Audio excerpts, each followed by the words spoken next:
Okay, brilliant. So, hello everyone. Can you hear me? Yay, excellent. Yes. Thumbs up there. Fantastic. Yes, I can hear you too. Yep, you can hear me. Good. Lots of people coming in. Yeah, we've got a good number of people on, so let's get going. So, welcome everyone to London DevOps Meetup number 55. I've lost count of how many we've done in lockdown now, or whatever strange tier system we're in rather than being in a lockdown. But we've done a few online. I miss seeing all your faces when we go and have physical meetups as much as everyone else does.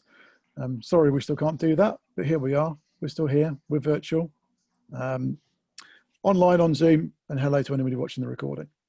So we've got a decent number of people in the room now, so let's get going. So what are we here for? Well, DevOps. There's a definition of DevOps.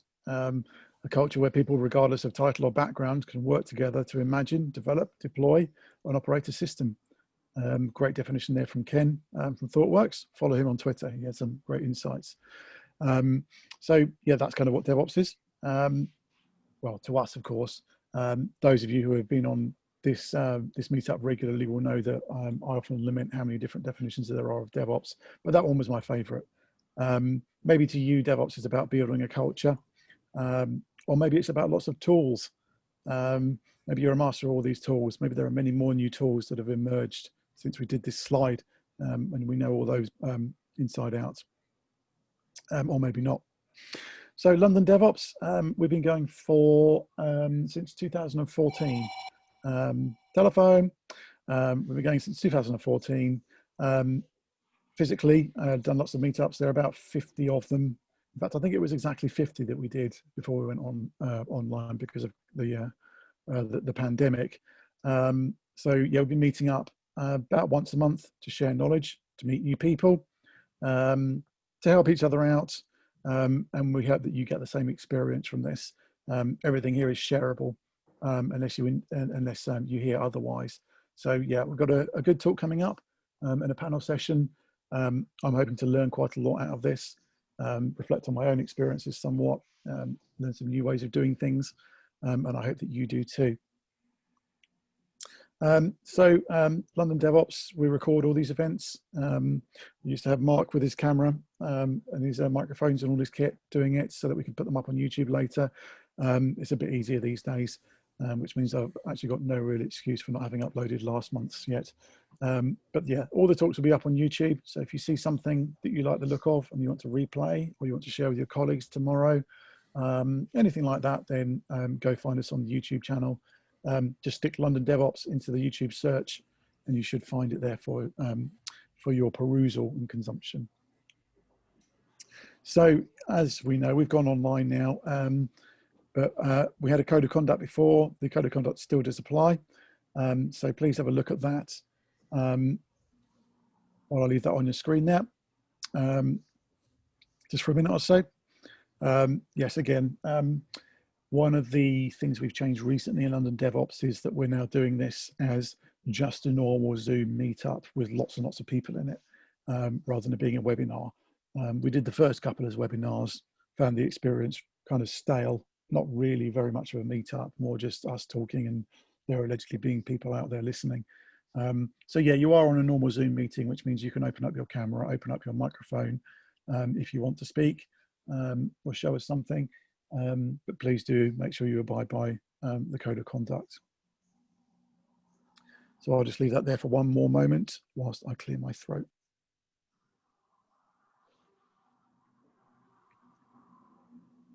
Okay, so here are our organisers. So the meetups couldn't happen without more than just me, who stands here.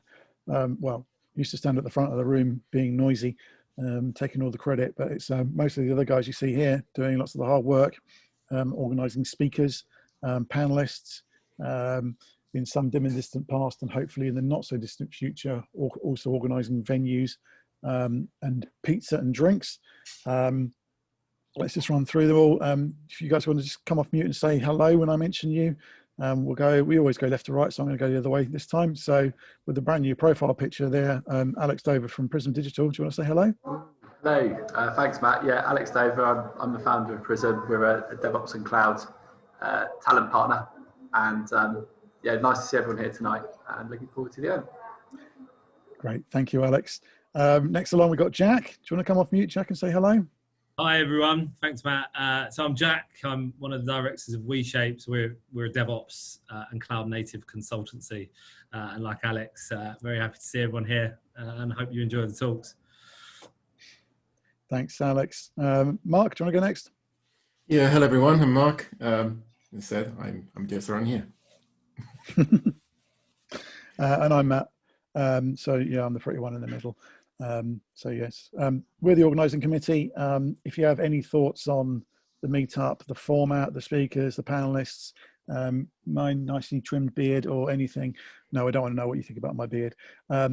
If you want to speak or be on the panel, or if you have any other ideas around what we should be doing, what we should be doing better, what we should be doing worse, etc., then reach out to any one of us there. We've got all our Twitter handles there if you want to do it on the Twitters, and if not, we'll put up an email address link a bit later on.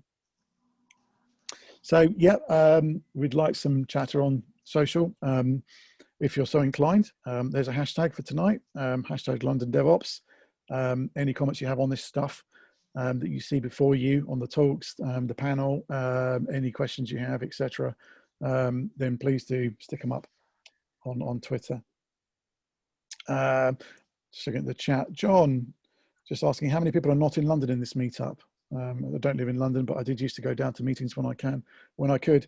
I don't know actually. I do know when I look at the stats afterwards, it shows me a breakdown of countries on the Zoom interface, which is quite nice.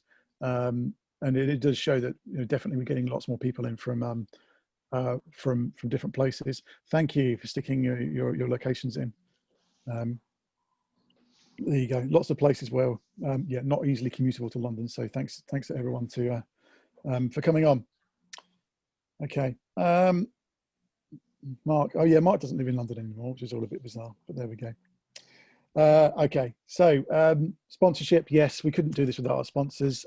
So first of all, Prism Digital. Thank you. Alex has already spoken. Consultancy around DevOps and cloud recruitment. Again, absolutely priceless in terms of getting good venues, good speakers, etc., etc. So thanks to them. Adaptivist is the company that I work for, and the Zoom account that we're so very generously piggybacking off. So we do lots of work, consultancy and add-ons for Atlassian products, and also other things like Trello and Slack. GitLab, we're partners with them, helping people do DevOps and transformational things. So that's Adaptivist. WeShape, Jack, again, director. I think Chris possibly is around as well. He's the other director of WeShape. Again, a consultancy around doing DevOps and cloud infrastructure. So thank you to them. And finally, O'Reilly help us out with some help and support and books and giveaways and that sort of thing, which we're not allowed to do at the moment because of the pandemic. Have I mentioned the pandemic enough? Were you all sick of it yet? No, not enough. Not enough. Actually, I say that in all seriousness, it probably is going to come up quite a lot in the talk. So forget I said that. Yeah. So the talks. So we're going to start off tonight with a talk from Max at Zopa. He's going to talk about emotionally intelligent teams and platforms. And then after that, we're going to have a panel session. Very generously, I have 4 great panelists who have given their time up, as well as Max, to talk off the cuff somewhat, which is always a little bit of a stressful thing to do, unless you're Paul Markham and Sean Turner, who can just talk and talk and talk anyway. I love you guys. But so thank you very much to all of you who have come on to be panelists. Not sure exactly who's on as panelists right now, but that's the plan. So, wrong window. So there we go. That's me done. I'll shut up now. Whilst watching the chat, and John, I think you're being very, very specific about what's actually London or not. Do I count as London? I'm near Catford. I think so. Anyway, tell us what you think of the meetup. There's the links, the Twitter hashtag, our email address if you want to send us one of those. other than that, I'm going to shut up now. Inside into can we talk about DevOps instead of the definition of London, please? We could I'll be get on talking to for sleep. days about the definition of London, to be honest. But the fundamental point is, yes, we're London DevOps. If you're not from London, then you're absolutely more than welcome. We're very grateful to have you here. Thank you for coming. Yeah, we hope to see you soon. All right, let me stop the share now. And I'm going to bring on, I can see so many people on now. Now I'll stop that share. Jay Foreman, yes, definitely, love his stuff. So I'm going to hand it over to Max. Did you want to do your share just to make sure that all works? We did a trial before. Let's just make sure that works. There we go. I can see that all right. So I'm going to turn off my video and go on mute and hand it over to Max. So yeah, ladies and gentlemen, here's Max Mongardini. Sorry, no, that's a tough one to say. I'm no expert. Just say Max, it's fine.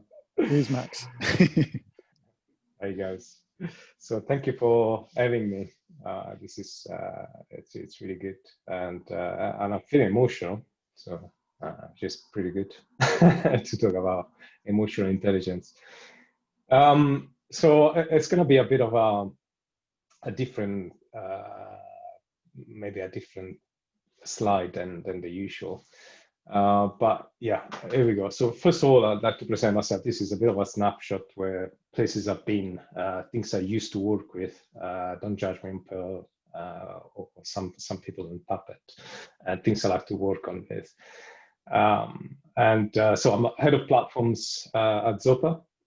So Zopa is a peer-to-peer lending platform. Obviously, it's a technology company.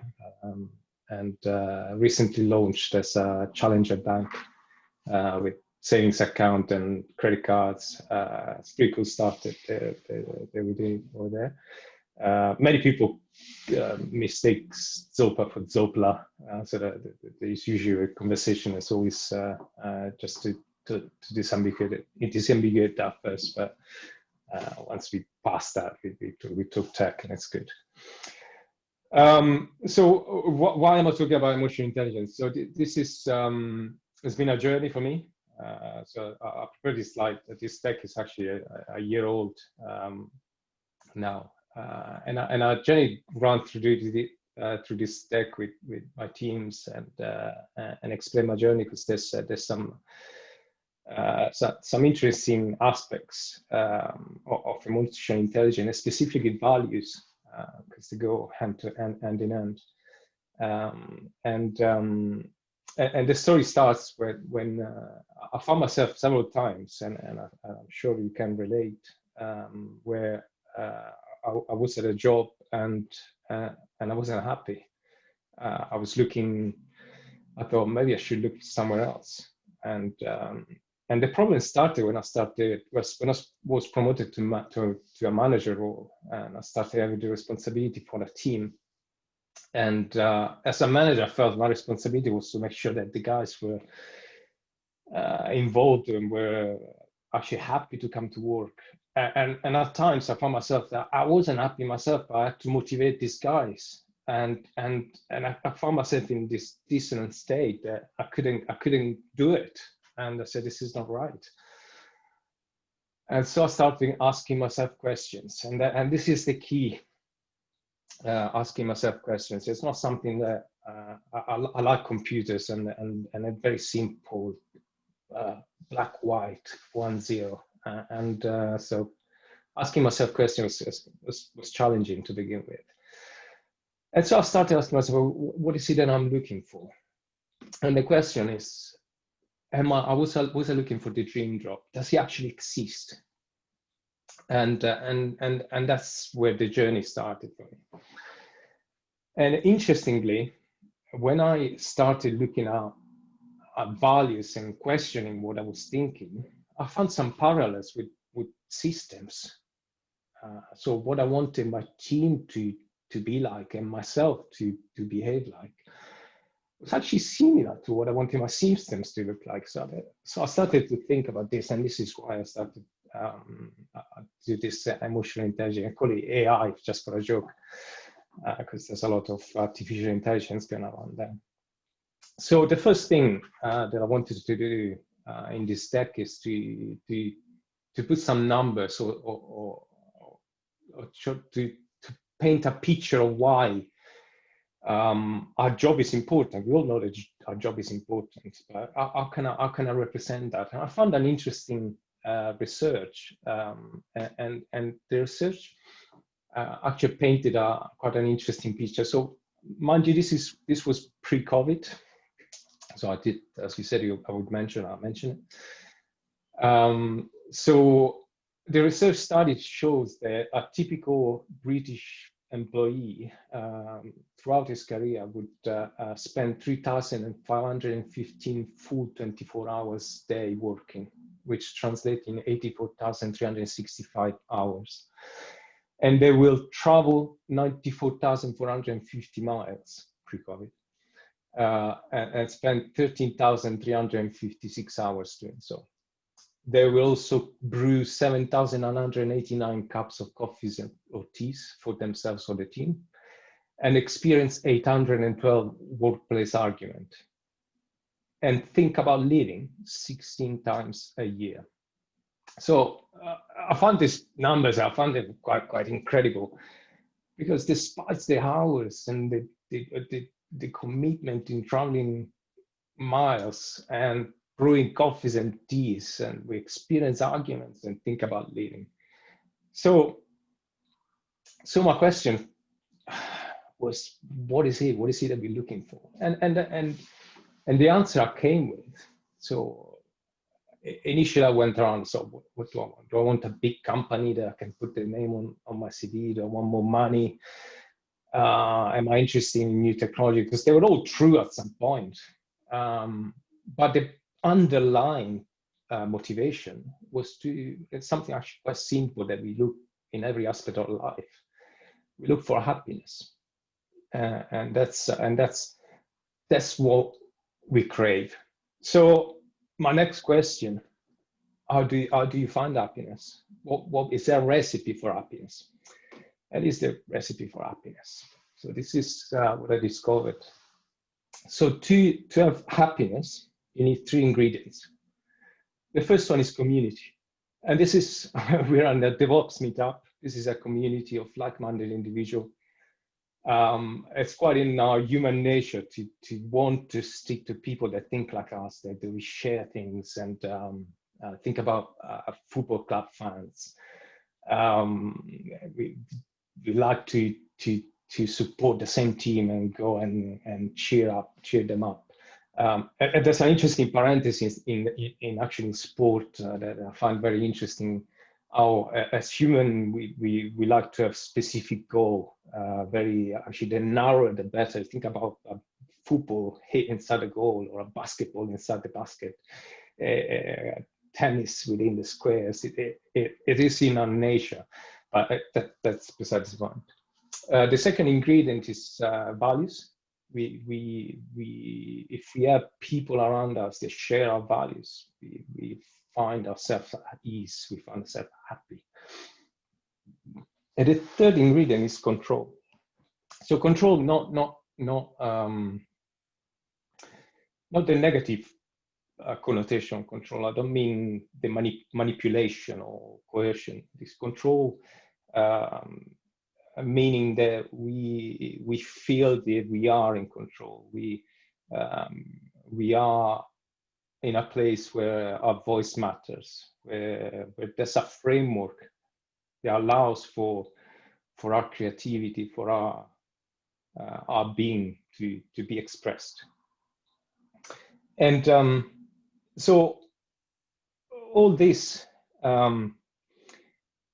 we have no certainty when we go to a new job. There's no certainty that we're going to find people that think like us.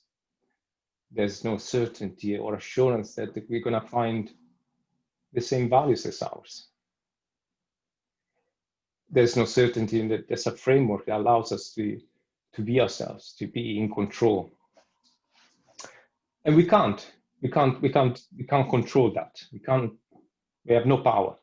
But what we can do is to have that emotional intelligence, where we are able to respond to situations. We are able to seek the right job that matches our values, that matches our person.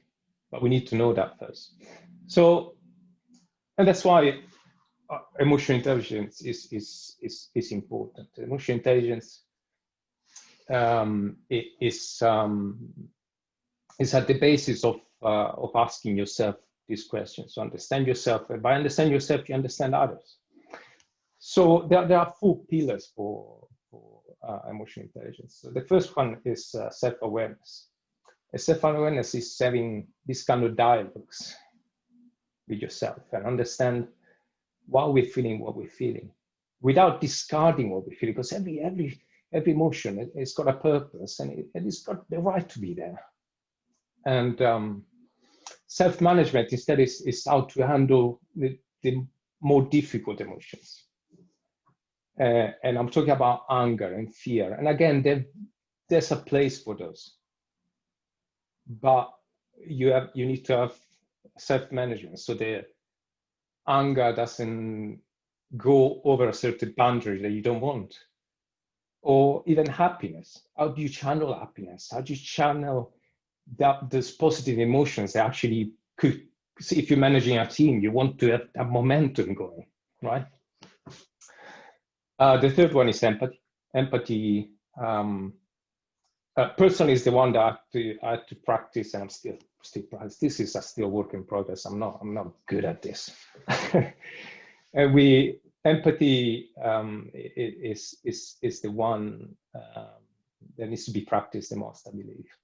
And it works by putting your feelings away and try to feel what another person is feeling. And maybe asking questions to understand if you're on the right track, because you might not be in the right track. The fourth one is relate. Relate is when you put the first 3 together, what you do, you create a relationship. It could be a work relationship or a relationship with friends or an intimate relationship. And that's all that are found about emotional intelligence. This what helps when you are in a company is to have values. So my journey when I started thinking about this is that it was obvious that I needed to have stronger values and question them. So if we don't do that, we all of us, we do have values.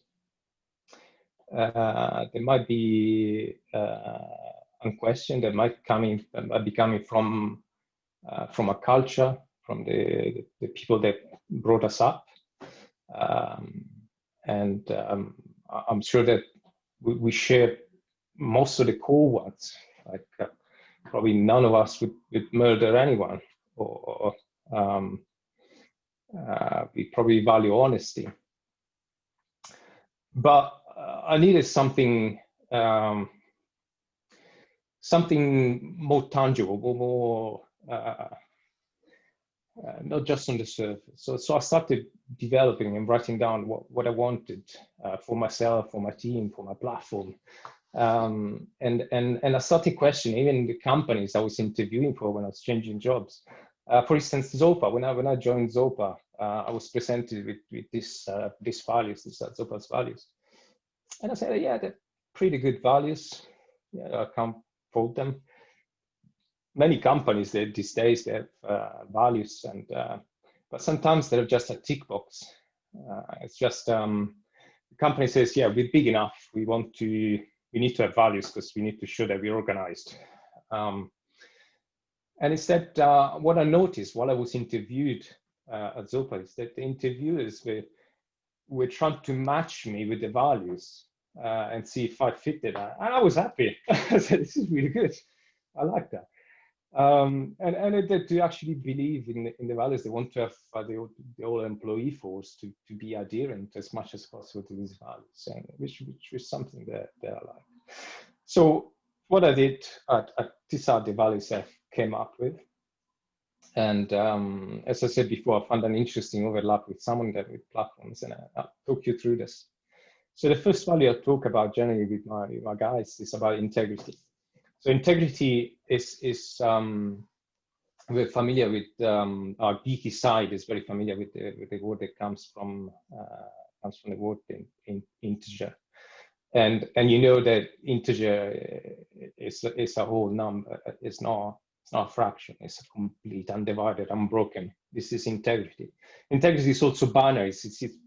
Either it's there or not. So if you want to practice integrity and honesty at the same time, you can't be sometimes honest and sometimes not honest.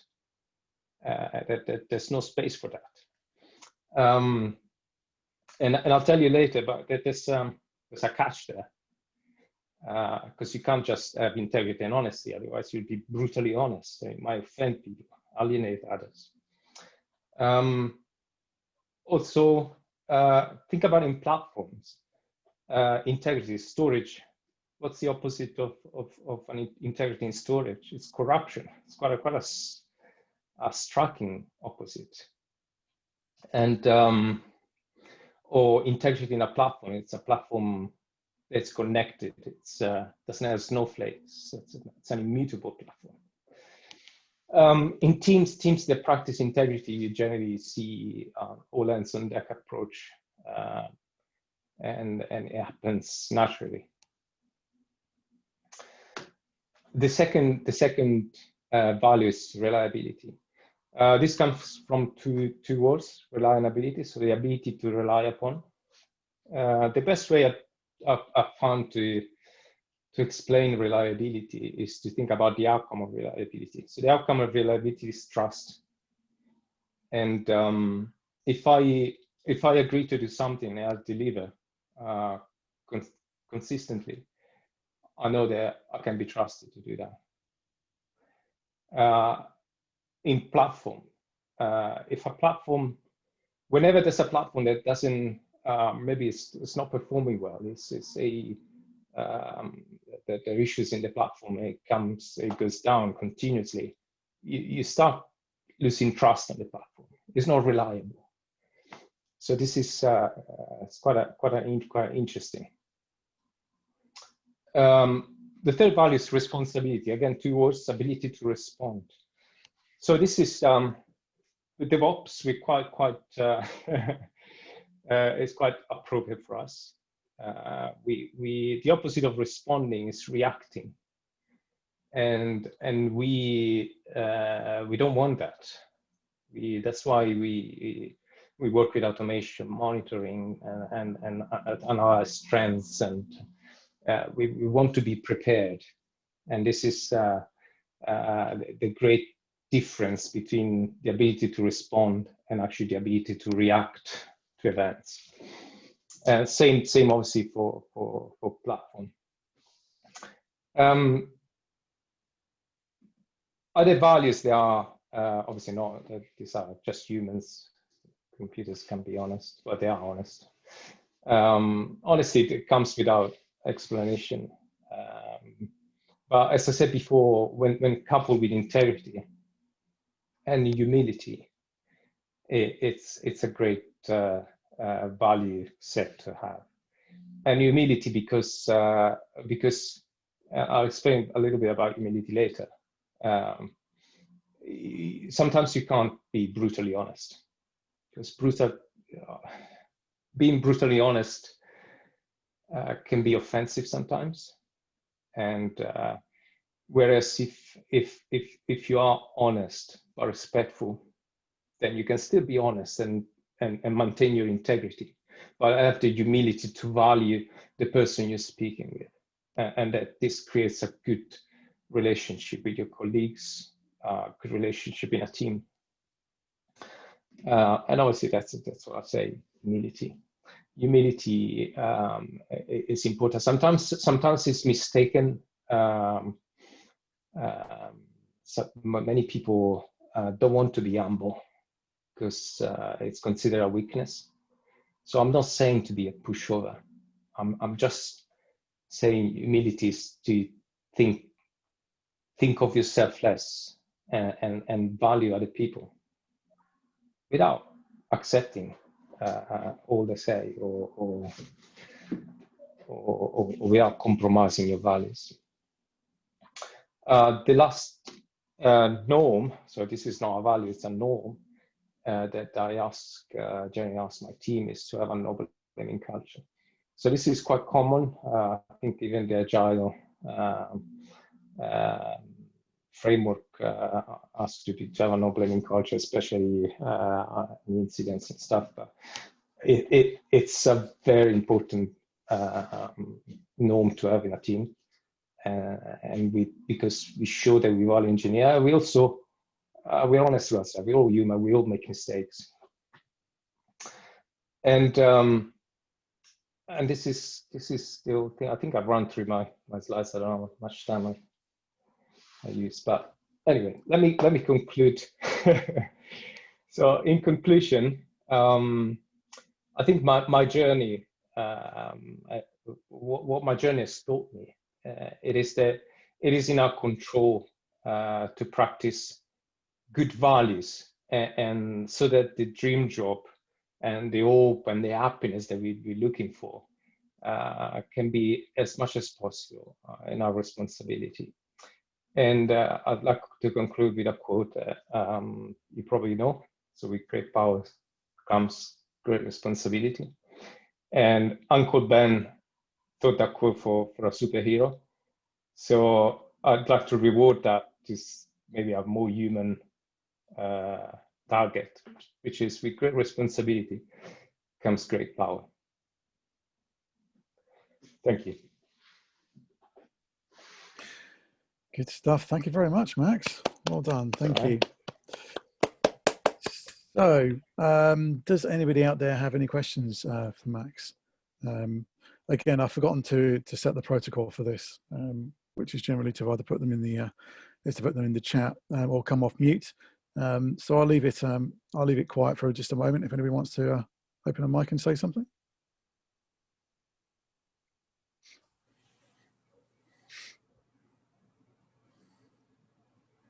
That's long enough. So I've got a question, which is, oh, Mark, I've just seen your lighting. That's very impressive.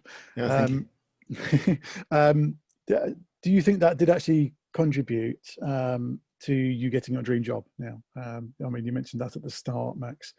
I think you're looking for that. I think the dream job doesn't exist, to be honest. That's my conclusion. Am I happy at my job? I'm happy. I know that there's time for celebrations, there's sad times, and I don't see them. Maybe in the past I don't know. I joined. I don't know if this resonates with someone. Joined that team as a manager, and give it a couple of months, most of the team had left. And I said, bloody hell, what does that say of me? So whatever done wrong. And what's changed now that I don't take it personally. I can put it in perspective, and I'm able actually to have conversations beforehand maybe, and capture that maybe bad seed, or I've been lucky enough to maybe capture to save some of my guys that they were on the point of saying I had enough of this, and I said, listen, I get that. I've been there. Yeah, it's pretty good. Do you think that sort of thing came about through a bit of a toxic culture? So, regardless of how well you do your own job as a manager and as a human, yeah, insurmountable because of what was going on in the company? Yeah, definitely. I mean, let's be honest. There's a lot of judgment, and I think I mean, it's always there. I mean, I feel it now. I mean, I'm here talking. Who am I? Who am I to teach anyone to anyone? And you do get judged. There's people there. I don't know. They would just tell you to your face, maybe because they're brutally honest. they think that and not say it. Not in England, not in the UK. it. Very, very much stiff upper lip. So, no, we're not going to be honest about that. It's it's too much. Okay, cool. If nobody else from the floor has got any questions, I see some reactions in the chat, but I think they're hands raised rather than applause rather than questions. So it just remains for me to say thank you again, Max, for a great talk. I enjoyed that. I learned a lot of things, and yeah, I'm glad you're in as close to a dream job as you can possibly get to. Okay, so we're going to move on to have a little bit of a panel session. Again, ordinarily we'd jump up on the stage, shuffle the chairs around, give everyone a nice little radio mic. I miss those days, but we haven't quite got that. But we do have some awesome panelists who are here. So I can see 3 of you there. So let me just run around and introduce. I'm not sure, Simon, are you here? Simon White? Because I've not managed to make contact with you yet. Yeah, I'm here. You are here, excellent. Sorry. Good. You're breaking up a little bit, but I think I can just about hear you. Hopefully it's not just my end. No, I'm in a very rural area, a very dodgy lake. I see. Coming from, well outside London, I guess. Good. So yes, let's just go around and I'll introduce our panelists. So yeah, we've got Simon White. He's from Kahoo, who I must admit I'm not particularly familiar with. Simon, did you want to just come off mute and introduce yourself?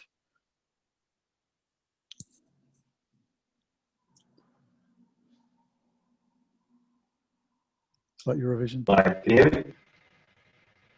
Just about. Try talking nice and slowly. Okay. You should be good. I'll try to talk very slowly. So I'm head of global cloud operations this week. So basically I look after cloud engineering, SRE, marketplace support, InfoSec, IT ops, a few other bits and pieces. Kahoo, we're a mobility aggregation platform. So if I'm honest, you'll probably never see us, but we will see some of our customers. So, for example, Booking Go, SNCF, some of the big OTA online travel agents use us. Excellent. Good. Thank you. All right. So moving on to next one I can see on my list is Sean, coming all the way from Coventry, which is where I thought we sent people. Sean, I'm sure a lot of London DevOps regulars will know Sean. Do you want to come off mute and say hello? Hello. Yes, lots of London DevOps regulars will know me. Is that your intro? Yeah, no intro required. I'm a DevOps lead at a global fintech company,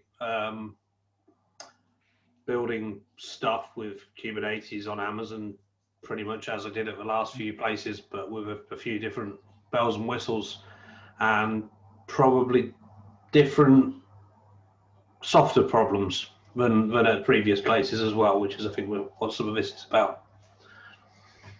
Interesting, good stuff. Thank you, Sean. And coming next, we've got from Pivotal Labs, part of VMware. Thank you, Hannah. It's Jean-Michel Garcia. Do you want us to come off mute and say hello? Hi, everyone. I'm Jean-Michel. I'm French, as you can tell. I'm a consulting product manager and kind of teaching customers how to apply product management to platforms. Been doing that for over maybe 2-3 years now. Brilliant. Thank you, Jean-Michel. Lovely cocktail. And finally, again, another London DevOps regular, Mr. Markham, Paul Markham. Do you want to come and say hello? Good evening, everybody. It's very, very nice to be here. I'm grateful to be invited to be on this panel. So, as you said, my name is Paul Markham. I work in the broadcast industry. My current role is more in the sort of enterprise architect space. So I kind of, rather than one of those architects who draws ridiculous diagrams that no one agrees with, I'm one of those people who asks those awkward questions about why you want to do things and make sure that the that they're being done for the right reasons. And I guess I still draw lots of things in Visio and write lots of documents in order to achieve that. So I would say, in terms of why I'm here, I've spent, quite a few years managing teams, sometimes quite big teams, and coming from a technical background, I guess I've learned a lot along the way, and hopefully able to share some of that with you. Brilliant, that's great. Thank you very much, Paul, and thank you to all our panelists for volunteering or being volunteered. Very much appreciated. So yes, so we've had a culture talk. Max has talked very eloquently and passionately about the need for having emotional intelligence in organisations. So about half an hour ago, or maybe a little bit more, I said we weren't going to mention the pandemic, but it is a very relevant thing. And I'll just bring that in here, which is to say that I think more now than ever, these sort of factors have come to the fore. The whole question of emotional intelligence or human ops. Hannah, who's here, talks quite extensively about the need to be doing these sort of human things well. It's been a thing for a number of years, but yeah, I think it has been hugely amplified. I'd just like to start by asking the panel, and whoever wants to come off mute first, hopefully someone will and won't just leave me hanging, who wants to just give some reflections on what Max has to say, whether that sort of stuff resonates with you, or if he was just talking complete rubbish. I don't think he was, but probably. No. Tell me what you think. If no one else has got anything, I'll chip in if I may. I wrote down, whilst Max was talking, I wrote down this phrase, brutally honest. And I guess this is about the, just following on from literally what I just said about learning along the way. I think quite early in my career, I had a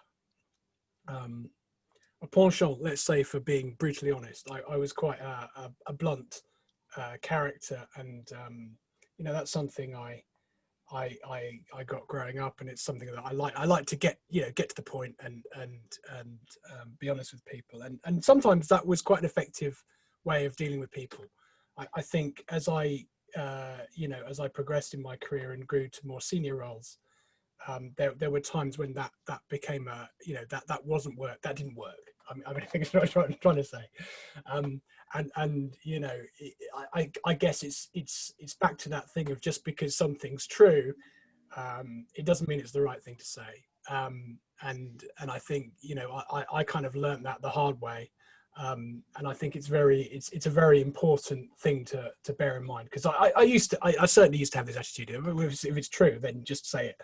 So I think respecting how your words may impact upon the people that you're speaking to and who are listening has a it's reflecting on that before you open your mouth is a very useful thing to do.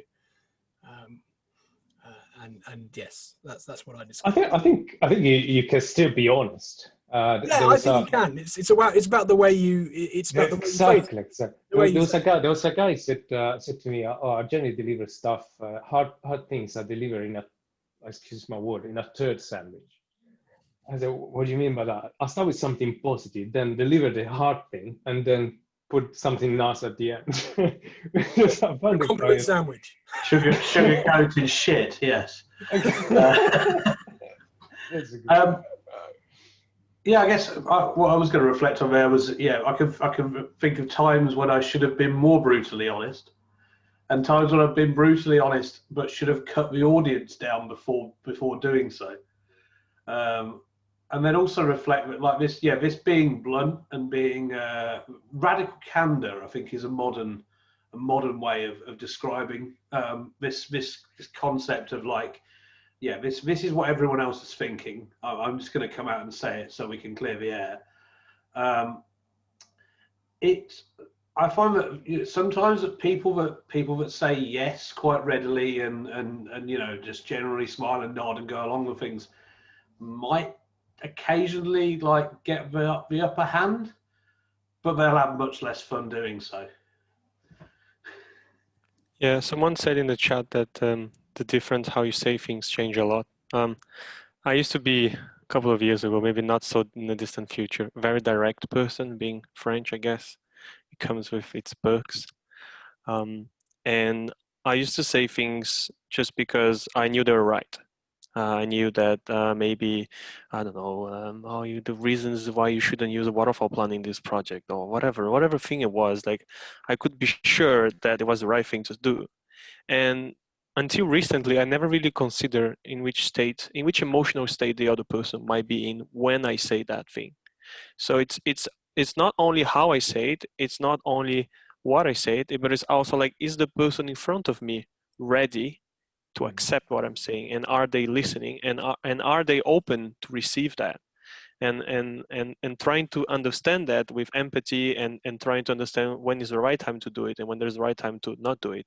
It's something that I've learned in the past. And one thing that I wrote down from Max was that he mentioned something about emotions having a reason, and I don't think many people know that. Like, I think many people don't have that wall between the emotion and what you do with that emotion, and I think it's very hard to apply a filter and say, whoa, why am I feeling this way?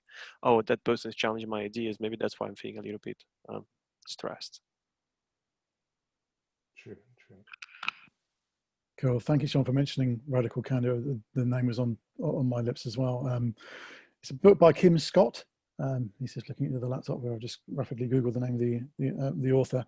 And yeah, I think it's a key thing. I think you have to be direct, you have to be honest. But yeah, being able to position that within the emotions that are going on in yourself and in the person who's receiving the news, it's a real skill. Yeah, I mean, I think we've come. I think. Sorry, I think there's an element of balancing the verbal and non-verbal. Okay, it's very easy to be verbally not direct, but actually your body language and your physical posture can come across as quite direct or intimidating. Yeah. True. I can certainly identify with that, as you can see with this haircut that I have. I have found that whatever I say seems to come with a whole lot of aggression that isn't really there, because I don't have any hair. Yeah, and you pulled in. I can really appreciate that one. I have a Mohican. Yeah. The fact that we've managed to get yet another all-male panel, most of whom are fairly large gentlemen. I can't describe myself more than anything else, and yeah, that can be stark. And I think what you can then end up happening is people get mixed messages. You get a mixed message from the body language and what's actually being said. And I've seen that lead to quite a lot of paranoia in people, and they kind of don't believe what's being said to them. And there's a basis for having a healthy working relationship. I don't think you can probably get much worse than that. I'm sure you can actually, but it's a pretty bad one, right? It brings us back to the pandemic, doesn't it? And the change in how we communicate, the change in like the non-verbal communication, the emojis, the lack of direct emotional response, and there are some things you wouldn't say to someone's face that you will say in Slack, and there are some things that you wouldn't say in Slack but you'd say to someone's face potentially, and you know, or you'd at least know whether to say them or not before you did so. You get a feel for people. You know, this is why we have in-person meetups, despite the fact that technology is so advanced. Although arguably, some of the chat technology isn't as advanced as it could be when you stress test it. But I think probably everybody, I would imagine everybody who spent any time sending emails would have at one point sent an email that was, let's say, misinterpreted by one of the recipients as being maybe more aggressive or more terse than was intended. Absolutely. Yeah, definitely cultural differences and international type problems, and the time that you're sending it. Just stupid things like, you know, an email sent at 3 a.m. is probably kind of a very different tone to one sent in the middle of the afternoon, and potentially some of the recipients are in the opposite boat or worse. Yeah, you might be writing with a certain tone, with a certain emotion, and it's read completely different. And in a certain context as well. You might be writing it about what's something that's just happened, and because it's asynchronous, they're getting it way out of like completely. You know, they've turned their phone off for the night. They're getting it in the middle of the next day, going, "What the hell's this?" True. And I think it's important to be able to identify when that happened, right? Like we might send an email that doesn't mean it is not meant as an aggression, and maybe the person's having a bad day, and what we get back is an aggressive email, like, oh, you're late, or you shouldn't be doing this. And it's like, I think like we should also train ourselves to spot that, especially in those COVID days, and understand, oh, that's a very emotional email. I don't understand that, therefore I shouldn't act back, because then you start fighting and answering back. And you should understand, I'm sure there is something underneath there, and that's where that empathy topic comes again and back, and understanding, well, if the person is being emotional against me, that person has probably some unmet needs, right? So like the concept of I've been reading a lot about nonviolent communication, and it's great in terms of like helping me understand like how human beings and how myself, like how we work. And one of the principles is that sometimes when you are being judged by someone else, is that because that person has unmet needs, and those needs are universal, and it could be peace, love, it could be reassurance, it could be autonomy, and being able to understand that lives under what the person is acting or doing is quite a helpful thing to do. Yeah, I suppose it's a big relief, because you understand it's not directed at you, it's actually their unmet needs. And yeah. And then you are free to engage with the person at that level of unmet need, and not at the strategy they are using to talk to you, and then saying you're not doing your job, and maybe you pick up your phone and say, I'm sorry, are you okay? And that changes everything, right? Absolutely. This is really important. Actually, most of the best interactions I had is when I managed to remove the superficial part. And sometimes it's not challenges, or sometimes if the other person is not willing to remove it, if they want to stay at that level, and they block, and that's okay. But that's really good. Maybe they don't trust you yet, right? Maybe you need to build that relationship. That if you really need to convince them and explain them that you do care about the relationship, that you do care to understand, and that takes time. True. If we really want to throw a spanner in the works here, you've then got the whole hierarchical problem. Although you try to treat people like peers, it's like sometimes you have to bollock someone, right? And how do you do that asynchronously or online or remotely? How do you give praise? How does the stick and the carrot differ in these circumstances? How do you get the message across without damaging morale? How do you keep a remote team like happy, especially as like some of our more traditional ways of keeping a remote team happy have included booking retreats for them to go somewhere exotic, which works really well. It's not cheap, but it works incredibly well for these people who've never met each other to gel and to work together, nicely and be civil to each other for the rest of the year. If you can't do that either, then you really sort of like, oh shit, our secret weapon has failed.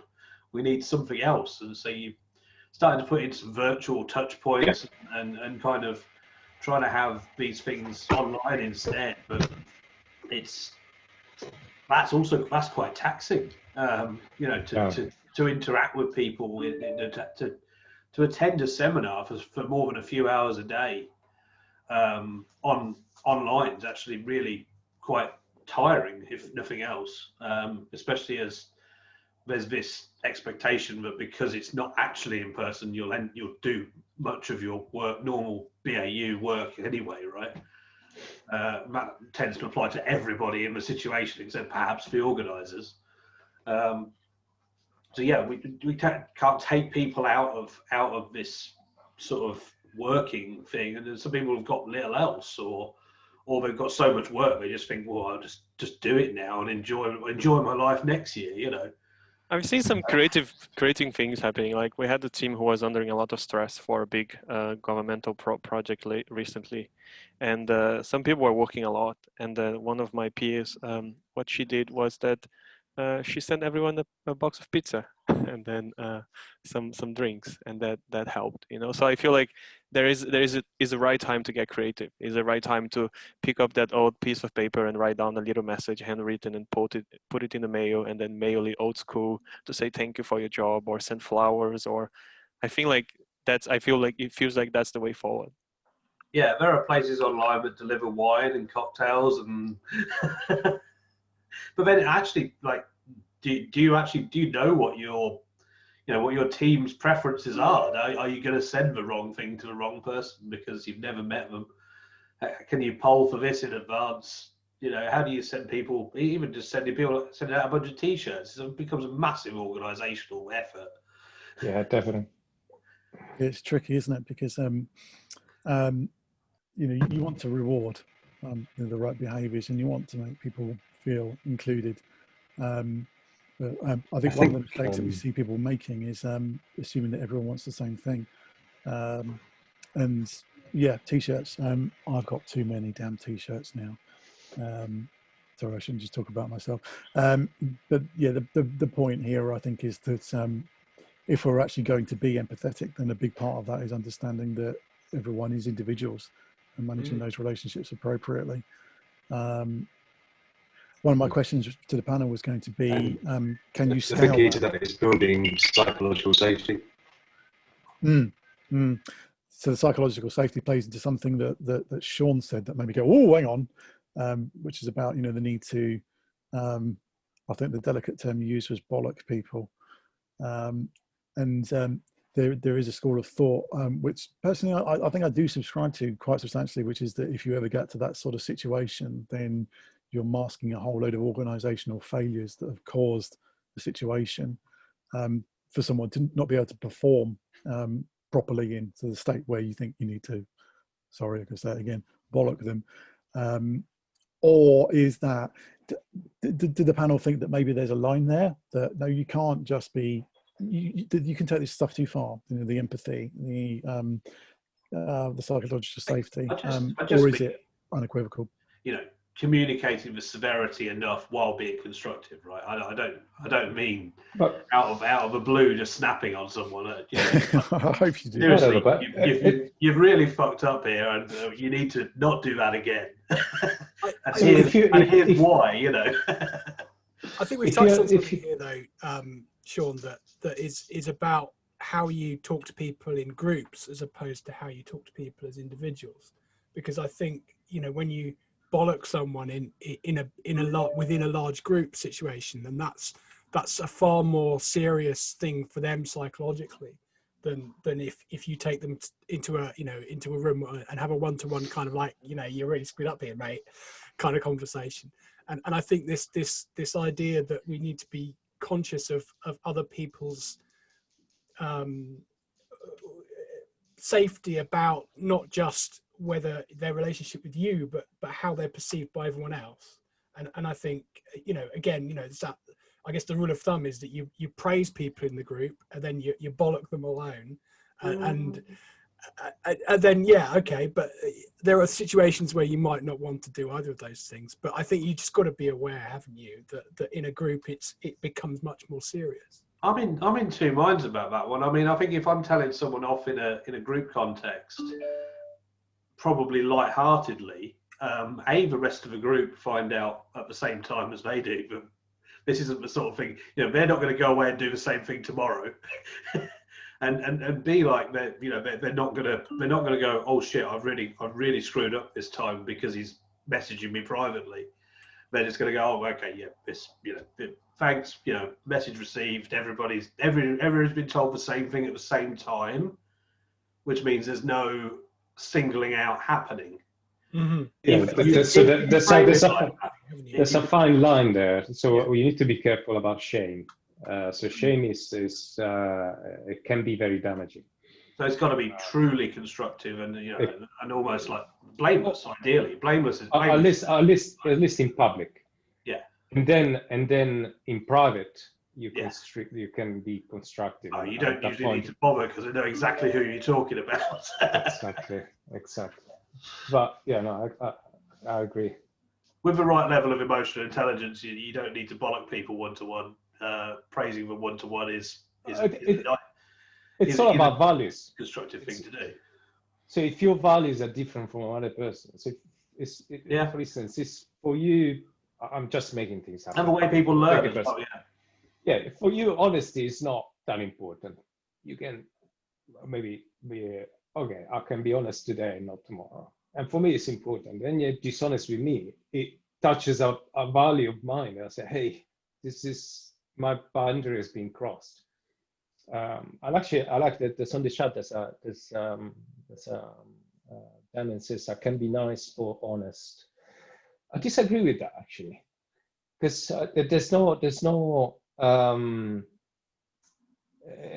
not true that you need to be not nice. But nice I really hate the word nice. I'll take it as an offense. If someone says I'm nice, I'll get offended. But I think of myself, I'm a nice enough person. I'm nice, but there's no compromise. I can be honest, and yet don't lose my shit. I'm just saying, these are my values. These are the values. I said I've been transparent. This is what I want. The world according to me is kind of like that, and that's it. I think it's difficult to. So thanks for that comment, by the way, Damien. Hope you're well. It's difficult to deliver the kind of not nice news and trigger a change whilst being nice. So there's some say redundancies. If you guys ever had to deliver, those are horrible. No, yeah. Having to say to someone, mate, you lost your. Oh, we've had some firings as well. Remote firing of someone that normally works in an office face to face because their job is they're no longer doing it, or they're not right for the organisation anymore. It's horrendous. Yeah. Like you hired this person face to face. You met them, shook their hand, interviewed them, etc., etc. I mean, now you've got to get rid of them. By SMS, as it were, not literally, but the other end of a comms link anyway, and it's yuck. Brutal. It makes you want to defer it until things are back to normal, but hesitate to use the phrase. What's normal? What's going to be in a normal sorry. Go.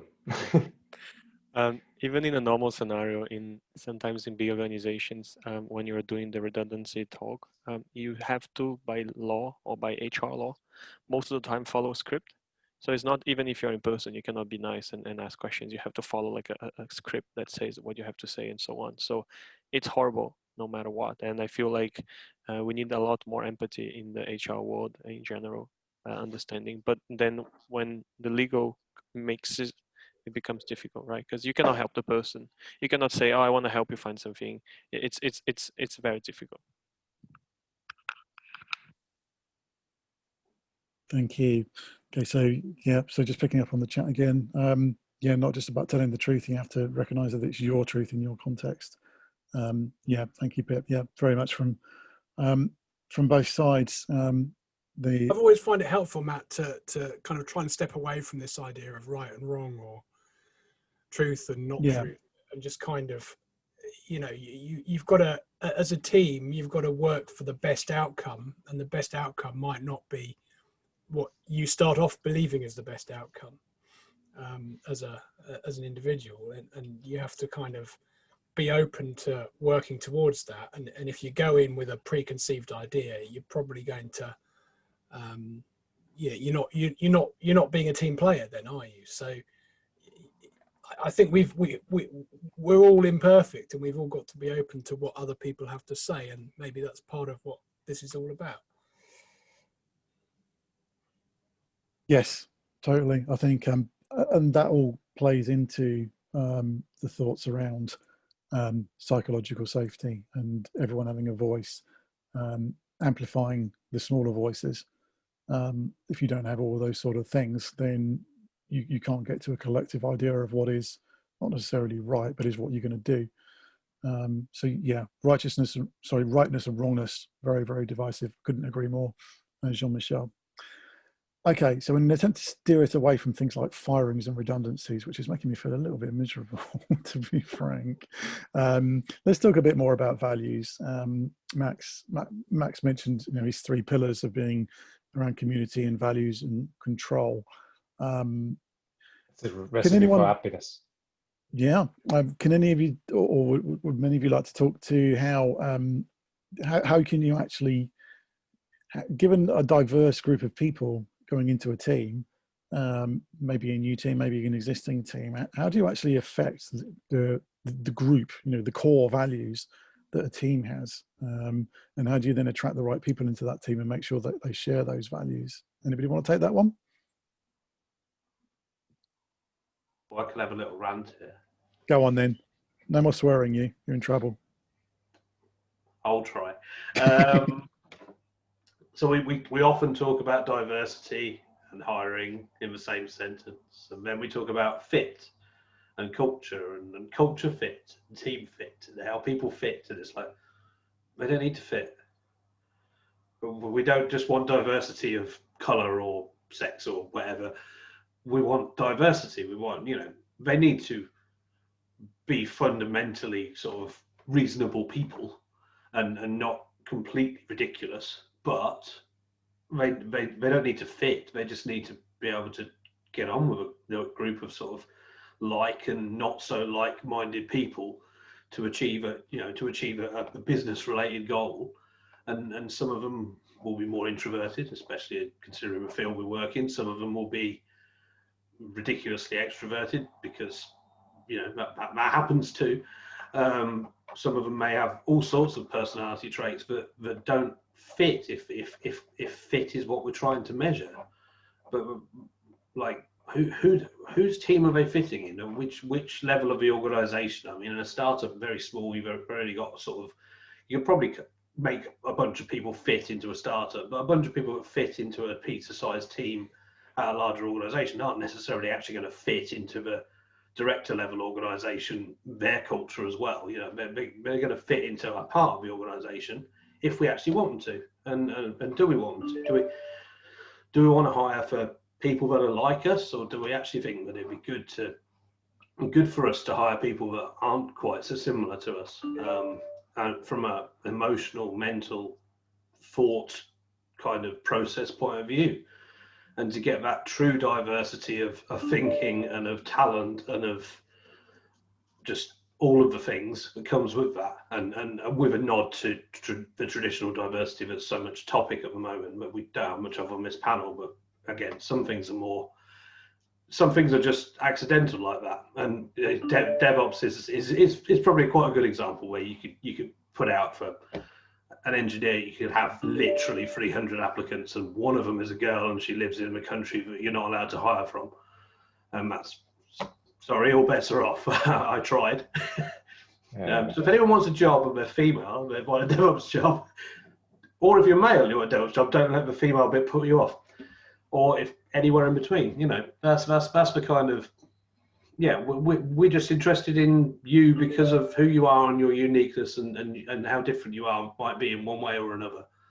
And that's your where contribution. We get our diversity from. Yeah, we want you to contribute something to our culture rather than just blend into the background. I think this idea of cultural fit is a very abused idea, and it's not wrong, but I think it's very abused in the corporate for all the wrong reasons, which I don't think we really want to explore.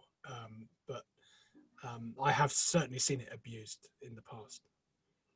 Yeah, I think we've all got our stories about how you get to the end of an interview and you're like, you go for a little huddle to see if you're going to hire this person. Like, well, we need to take them down the pub now and see what they're really like. And it's terrible. It's terribly, it's divisive. It's one of my biggest regrets as a manager. Back in the days when I used to be a manager, I was sadly in charge of designing the hiring process, and at the time when I was probably 20 something, it was the right time. it felt right to do, we should do a stage where is the team fit assessment, where we put the candidate with the team and then we just see if they, if they can talk stuff and they can work together, if they, yeah, exactly. And this is one of my biggest regrets, because basically you are contribute to the opposite of diversity, right? Because you basically, people end up hiring people who look like them, people who act like them, have the same background, the same jokes, the same culture. And it's one of my biggest regrets. I feel like one of the things that you mentioned, Max, in your talk was hiring for values to some extent, where you say that the company was trying to see where you matched their values. And I think that's much more powerful.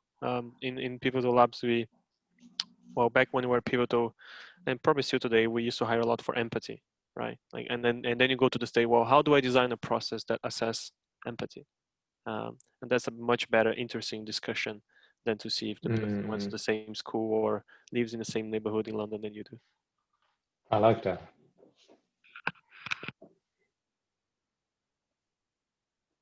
Yeah, I think it comes, one of the things that I tend to notice, again, I can't take credit for this, but it's a truism that as soon as you hire somebody else into a team, or remove someone from a team so they can go and work somewhere else, or rearrange things, you've basically got a new team. Maybe you've got 5 people in your team and you hire a 6th, then actually, even at those numbers, you're significantly changing the shape of that team. And it's an opportunity. You can look at that and say, well, yeah, do we just want another person to just do the same thing as the other 5 people, and be, thinking the same way? Or is this actually an opportunity to get some different thinking in? What does that thinking look like? Well, we don't know, because we're not thinking it. We need to get more diverse people in to do that thinking. That I think is quite a hard thing to go through. I stumbled upon a definition I found that I never heard of, and you probably guys know this. There's 3 types of engineers. There's the pioneers, the settlers, and the town planners. Do you guys know about this? It's Simon Wardley's mapping. All right. Okay. Stuff. Yes, I know that. Yep. This has been quite recent for me. Right? I found it really, really interesting. All my interviews, I've really tried to actually ask them. So, are you a pioneer, a settler, or a town planner? And explain what they mean. As if you're the guide that is going to come up with a lot of ideas, so the guide is going to choose the ideas that are good ones and bring them forward, or actually the town planner that is going to think end to end. That's really good. I've heard that described as commandos and foot soldiers and policemen. Is that kind of concept? Cool. I'll put a link in the chat to exactly that. Nice. Yes, you need that kind of breadth. You definitely do. Question from Dr. Freiberg. Is anyone finding it more difficult finding people due to Brexit at all? Do we want to talk about that briefly? It doesn't seem to apply if I let them carry on living where they currently are. Yeah. I found it a bit easier these days. I know it's. I think it might be different from. I know Andreas, who spent time looking for work. We're kind of on the flip side of that, which is, and I don't know if this sounds callous, because it's been a bit more of an opportunity as a hiring manager to do things a bit more remote and get people from other environments. So yeah, my personal experience has been that it's not really been much harder, although there is some reticence to come and work for a company that is going through this transition. I will not say what I think about the whole thing in the end. I think there's some engineers are maybe worried about the economy, and maybe they look for a stable company. I think especially in Isha, I had an engineer was due to come to our team and decided not to come just before as soon as the lockdown happened back in March. I was like, oh, it's a shame. So I didn't want to just be stable. Yes, absolutely. Sorry, I've lost my list of questions. Okay, how are we doing for time? Oh, it's actually 7:20 now, so I think we'll probably just go with one more, which, so yeah, question to whoever wants to pick it up. I've heard it said that organisations that are too touchy-feely and you actually use emotional intelligence can't actually make as much progress, and you need to be more ruthless to actually get ahead in business. I don't agree with that at all.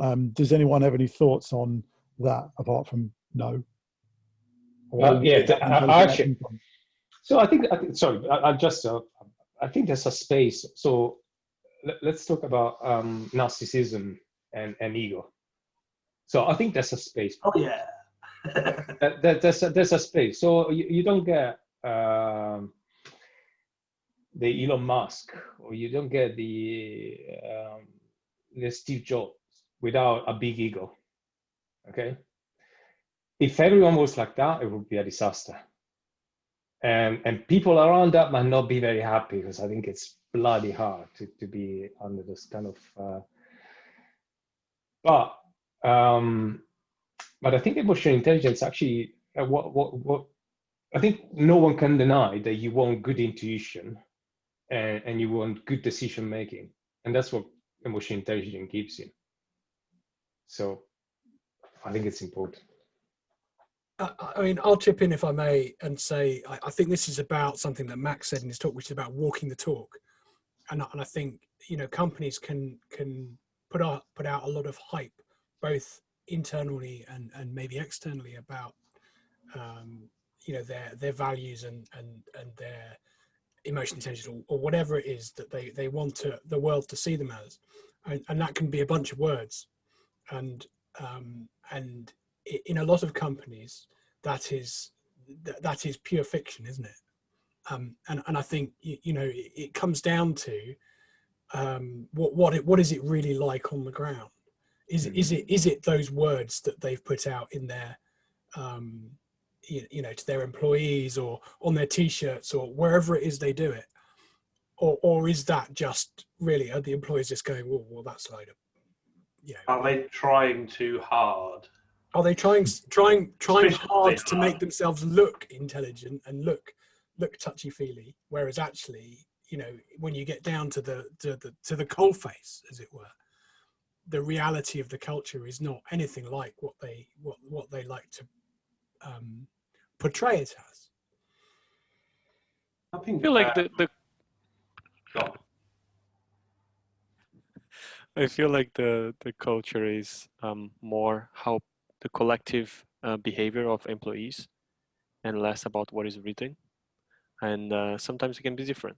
I recently going through an acquisition, and we went from one value to the others, and they map somehow. And if you do some functions, you can find them here and there.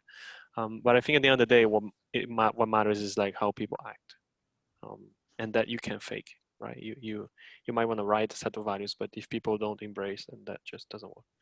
I mean, I don't want to pick on former employers too much, but I do have a T-shirt somewhere which has got words on it, and it was a T-shirt given to me at some company event, which had some grand words on it. And frankly, I can look at those. It's a former employer. I can look at those words and just go, well, that was a load of rubbish, wasn't it?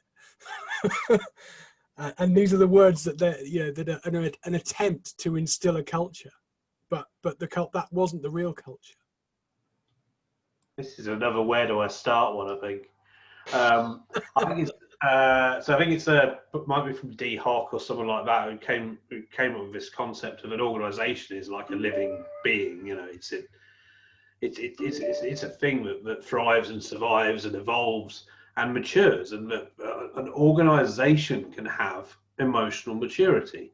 Mm-hmm. And an organization with low emotional maturity might do things like gamify Glassdoor, and come up with HR initiatives where the staff are all smiling and they get the right diverse looking ones at the front of the pack for the team photo, and everybody smiling and all wearing the same t-shirts, etc., etc. And they look like they're trying very hard to you know, be inclusive and nice and well, kind of, you know, and treat people well, and actually they probably don't pay so well as organizations that aren't trying so hard to do that. And that's why they struggle to find people. And the reason they struggle to retain people is because, like, let's say, they're gamifying Glassdoor rather than actually treating people well.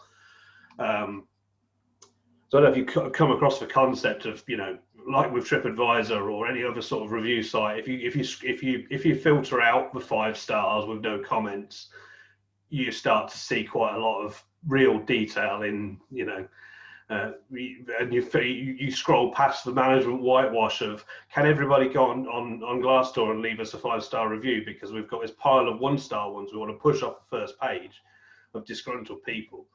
And you think, well, that's quite a low level of emotional maturity.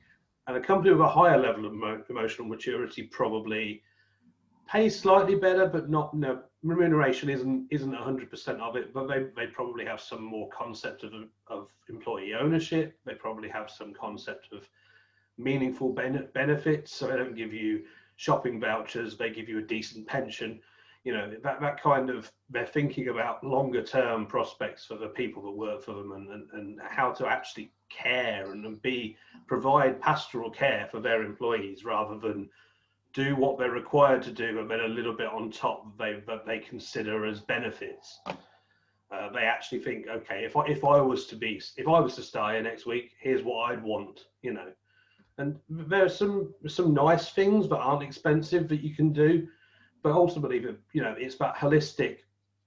Here's what would be nice to do if we just took cost out of the equation, and we took showboating out of the equation, and just, here's how we get people to genuinely want to work here, rather than get people in the door and then somehow convince them to stick around.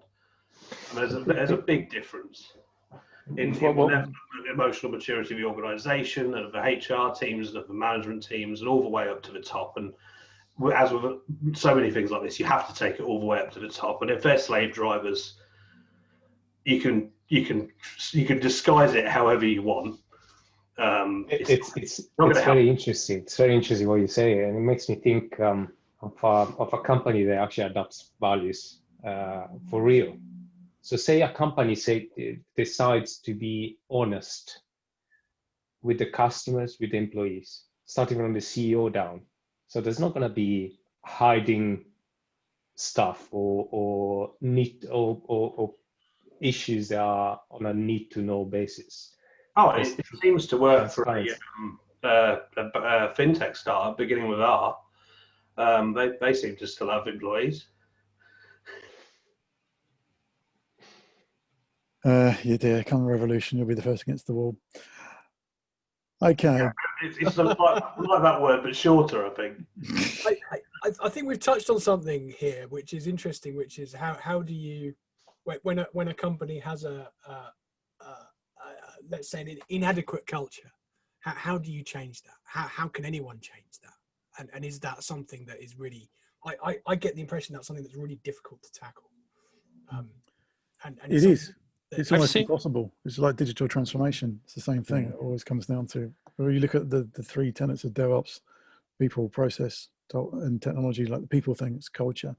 And yeah, it is really you approach it the same way, right? You pay a really expensive consultant to talk to the people who know what the problems are, who already told the management what the problems are, to write a report about what the problems are so they can fix it. Has anyone experienced microculture, where the company has a culture and then maybe your team or your business unit has another one? Oh, definitely. We have that. The security team is very different to the rest of the organization. And so I feel like that's also one way, I guess, out. If you have a specific, I guess, ownership and you know what you're doing, and I definitely see this in my team, is that if you can, then you can set the tone for your own team. You can almost have your unspoken rules or your unspoken values, and it really reflects in how everyone acts, right? And then I've seen that many times where you have like this micro culture emerging from the bottom and bubbling up. Mm-hmm. Nice. That's a good question in the chat. Do you hide the multicultural or share it? No, we don't. It's very open about it.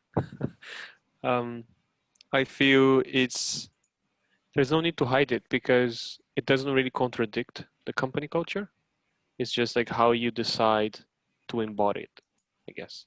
Yeah, I think we've had candidates who are put off by the generic hiring package that's been put together by, like, please watch this video about how we operate, etc., etc.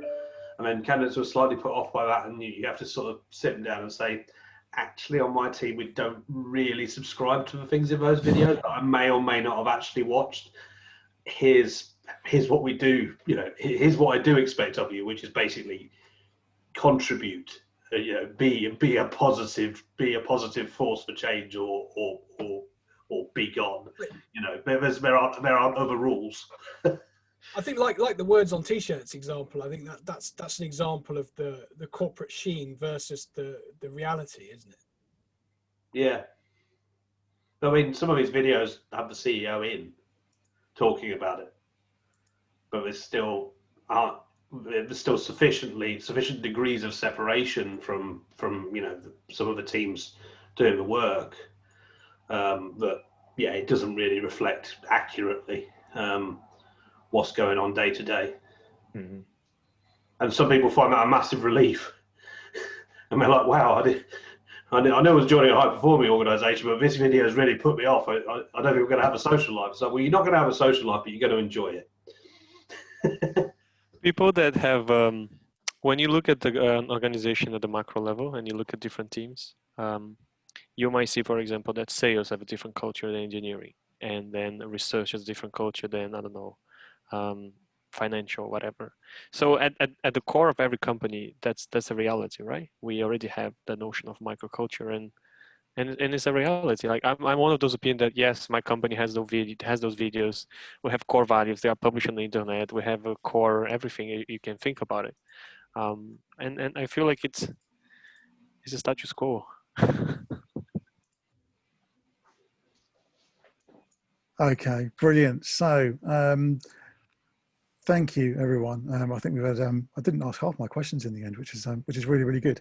We had a wonderful chat there. So I feel like we could go on for a lot longer, but we'll probably best wrap it now. So yeah, it just remains for me to say, well, firstly, thank you very much to all the panelists. The panel came together very, very last minute. Thank you to Si. I know we didn't really get very much from you down in deepest rural, wherever you are. We'll get you on a better link at some point and have a better chat. So thank you, Si. Thank you also to Jean-Michel from VMware, to Paul from Discovery, and to Sean, of course, from, actually it doesn't say who you work for at the moment on LinkedIn, which is all very intriguing, but never mind. So thank you to all of you for that. That was excellent. Some great questions in the chat as well. So thank you to all you for participating from whatever part of the world you're in. And I'll leave so thanks also to sponsors, my co-organisers, Mark, Alex, and Jack. Thank you very, very much. And also on behalf of our sponsors, Adaptivist, WeShape, and Prism Digital. Couldn't have done it without you guys. Thank you very much. And I'll leave the biggest last thanks to Max. Sorry, thank you, Jean-Michel, as well. And thank you to Max for a brilliant talk and also participating in the panel. I think the way that we do these meetups with a talk leading into a panel session like that, I think this is a really good example of how that can work really, really well. And Max, you've been a massive part of that. So thank you very, very much. Thank you, guys. Cool. Thank you.